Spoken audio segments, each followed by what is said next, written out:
Je suis Anthony Met, je suis docteur en psychologie et j'ai plusieurs fonctions au quotidien. Je suis donc psychologue, préparateur mental, je suis aussi formateur via Focus Consultant, entreprise que j'ai créée avec mon associé il y a 1 an et demi.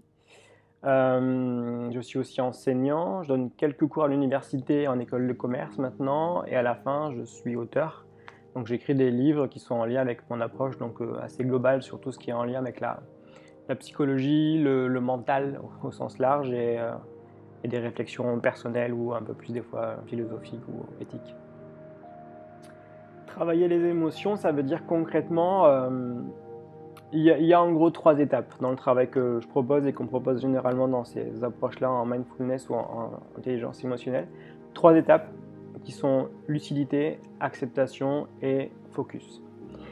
Lucidité, je dois être lucide sur ce que je ressens intérieurement, sur mes émotions qui varient beaucoup, pas du tout, qui sont toujours un peu stables, qui sont plutôt négatives, positives. Je dois être au clair avec ça, je dois ressentir ça.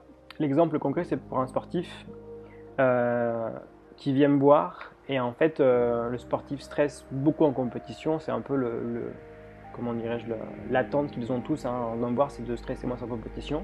Mais il y a ceux qui s'en rendent compte et ceux qui ne se rendent pas compte. Tant qu'on ne se rend pas compte que l'on stresse, on ne peut pas travailler le stress.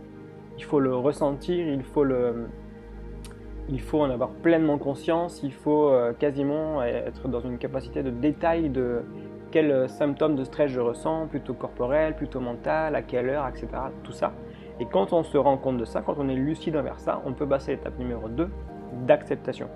Je vais accepter que je stresse, je vais accepter que je ne vais pas tout faire parfaitement, que je ne vais pas tout réussir, que la compétition est aussi dans une part d'échec qui est inévitable, qu'il y a une part de risque aussi à prendre en compte, une part de danger, etc. Et quand j'ai accepté ça, que du coup je ne m'en veux pas pour ça, que je ne me juge pas pour ça, que je ne fais pas semblant aussi sur ce que je ressens, mais je passe à l'étape 3, l'étape de reconcentration, de focus, pour employer un terme un peu plus sympa. Et donc 3 étapes, lucidité, acceptation et reconcentration. Pour être très confident, j'ai eu un débat avec mon collègue psychologue ce week-end, dans un contexte pas du tout sérieux, et pour moi très intéressant, et il me racontait ce que je n'avais pas perçu comme ça en fait, très concrètement, que pour eux, dans leur perception personnelle et de leurs patients, il est beaucoup plus simple d'être malheureux que d'être heureux. Et il me disait en fait, être malheureux c'est assez simple, il suffit juste de cogiter à ses malheurs, au négatif, et à le ressasser un peu, et puis à se faire plaindre pour ça, et du coup on rentre dans cette espèce de cercle vicieux de dépression ou de déprime, pour un terme qui est peut-être moins connoté que la dépression. Et c'est finalement assez simple, et c'est même des fois assez jouissif ou assez comment dirais-je, réconfortant, où il y a un truc qui est assez chaleureux ou assez rassurant. Et il me disait que du coup, être heureux est beaucoup plus complexe, ça demande un travail, ça demande de remettre en question pas mal de choses, et de retravailler un peu des façons de penser des fois la vie, le monde, soi, etc., comment on interagit, d'être sur une sorte de travail. Alors là, je les rejoins absolument. Être heureux, c'est un travail, ça s'apprend, c'est pas compliqué. Les contraintes que l'on a, elles sont des fois culturelles, c'est-à-dire que culturellement, il y a des peuples qui sont plus ou moins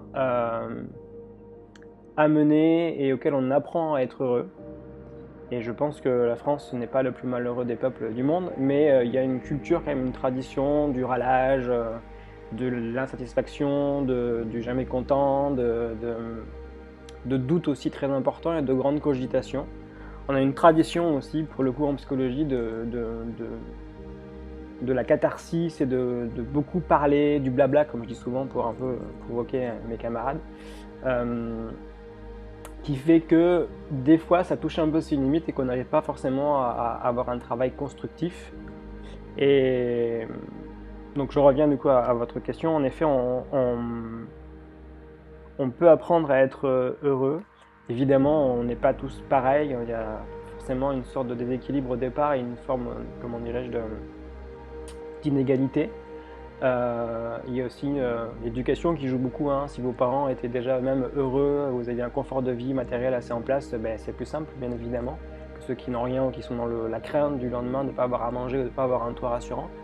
Il y a tout ça, mais quand vous êtes adulte ou en construction, on peut quand même avoir des outils de travail, d'entraînement pour être plus heureux et aller chercher le bonheur au quotidien, qui à mon avis se joue sur des petites choses et non pas des gros événements ou des grosses choses.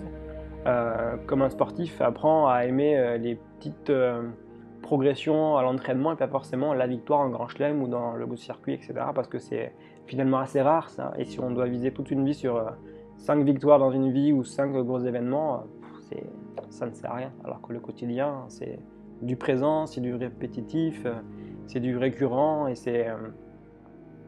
c'est plus simple d'accès.